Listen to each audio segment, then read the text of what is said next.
खबर बहुत दिलचस्प है दोस्तों। फिल्म एजेंसी पिंक विला की इस खबर के मुताबिक सलमान खान ने 2 करोड़ की बुलेट प्रूफ गाड़ी खरीदी है। और मुझे आपको बतलाने की जरूरत नहीं क्यों, क्योंकि अभी कुछ ही दिनों पहले उनके दोस्त बाबा सिद्दीक को मौत के घाट उतार दिया था गैंगस्टर्स ने, शूटर्स की गोली ने। और आरोप किसी और पर नहीं, इस व्यक्ति पर लगा जो गुजरात के साबरमती जेल में बंद है, लॉरेंस बिश्नोई। सबसे बड़ी बात और सबसे पहली बात, अगर पिंक विला की यह खबर सच्ची है तो इसके खासे मायने हैं दोस्तों। यह बतलाता है कि सलमान अपनी जान माल की सुरक्षा को लेकर चिंतित हैं, वरना इस वक्त 2 करोड़ की एक बुलेट प्रूफ गाड़ी खरीदने की वजह क्या हो सकती है।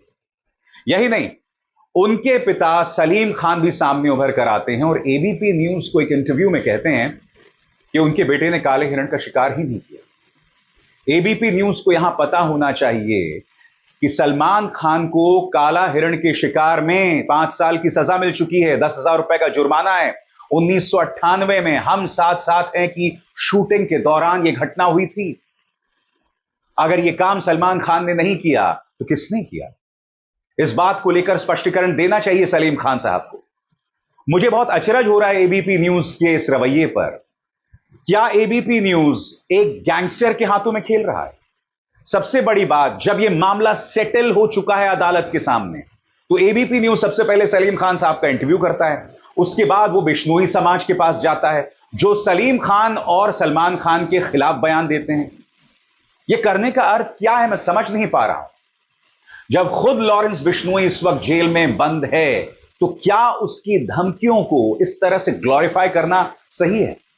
आपको याद है दोस्तों, यही एबीपी न्यूज था जिसने लॉरेंस बिश्नोई का जेल के अंदर से इंटरव्यू किया। अजीबोगरीब बात है ना कि लॉरेंस बिश्नोई जेल के अंदर बैठ के एबीपी न्यूज को भी इंटरव्यू दे देता है। और यही नहीं दोस्तों, एक पाकिस्तानी गैंगस्टर के साथ भी लॉरेंस बिश्नोई की बातचीत जो है वो सामने उभर कर आई।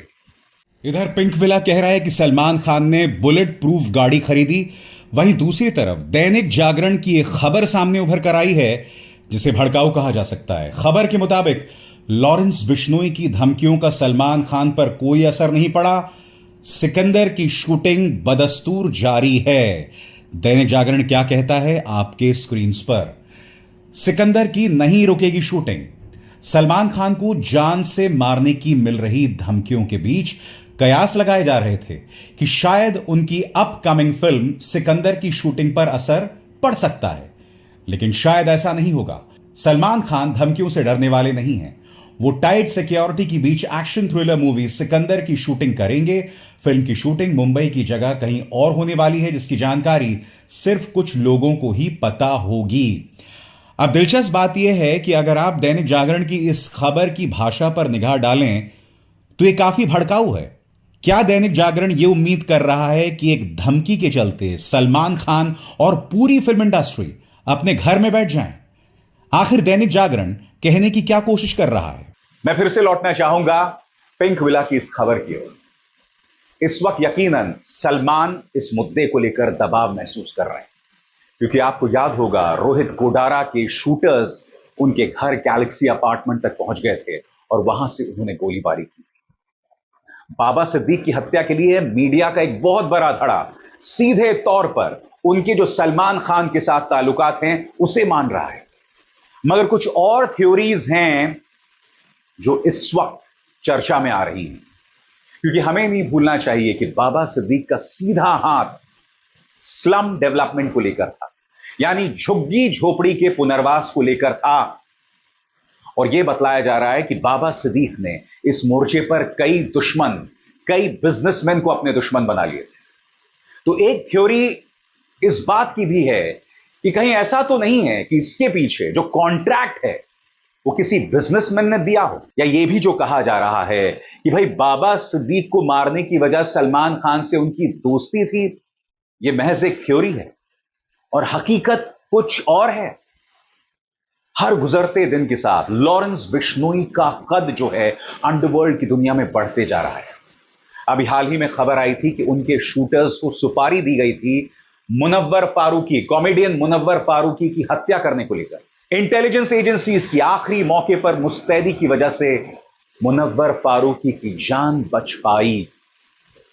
इसमें दो राय नहीं है दोस्तों कि इस वक्त लॉरेंस बिश्नोई वो मुकाम रखता है जो एक जमाने में छोटा राजन और दाऊद इब्राहिम रखा करते थे, मुंबई के अंडरवर्ल्ड के बेताज बादशाह के तौर पर। आज दाऊद इब्राहिम और छोटा राजन कहीं नहीं है, दाऊद पाकिस्तान में है, छोटा राजन एक भारतीय जेल में है।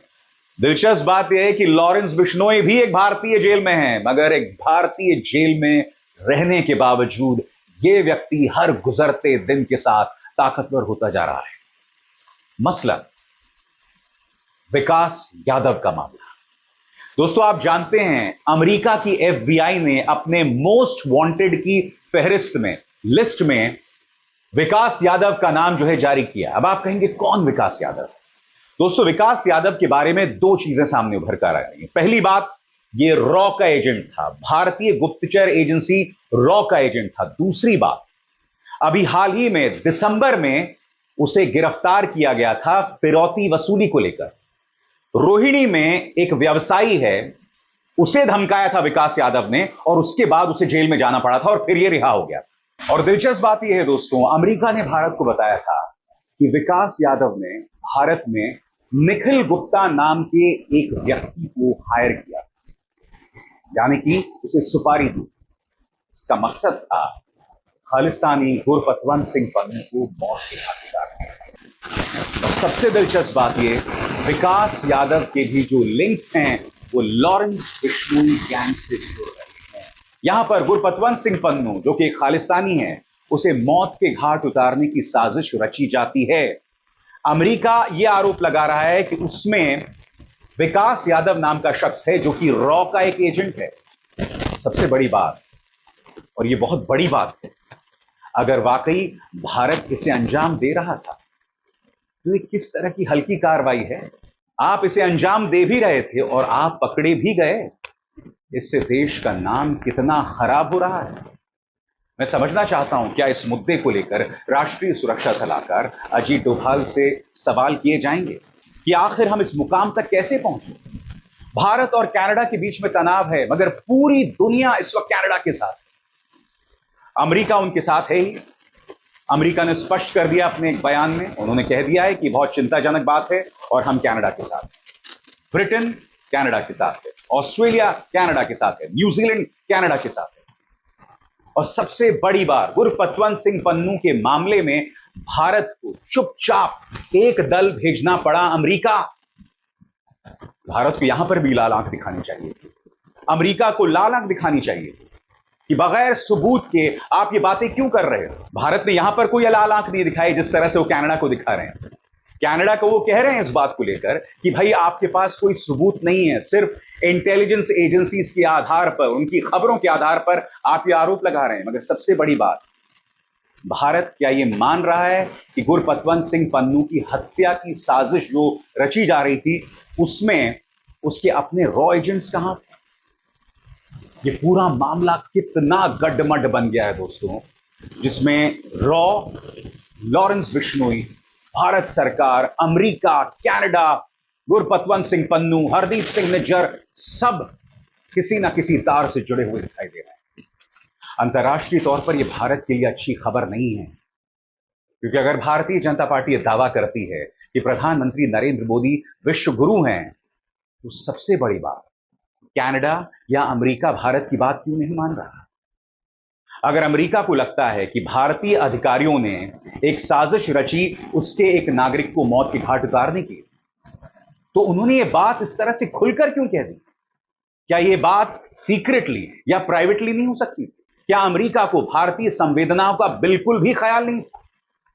मैं यही तो समझना चाहता हूं कि प्रधानमंत्री नरेंद्र मोदी जो अमेरिका जाते हैं, वहां एनआरआईज का इतना बड़ा सम्मेलन करवाते हैं जहां पर मोदी मोदी मोदी होता है और आपको यह समझाया जाता है कि भारत अब एक विश्व गुरु बन गया है, तो क्या विश्व गुरु की यह हालत है कि इस तरह से अमेरिका कहता है कि आपका एक अधिकारी जो है वो एक हत्या की साजिश में शामिल है और भारत का एक प्रतिनिधिमंडल वो पहुंच जाता है अमेरिका?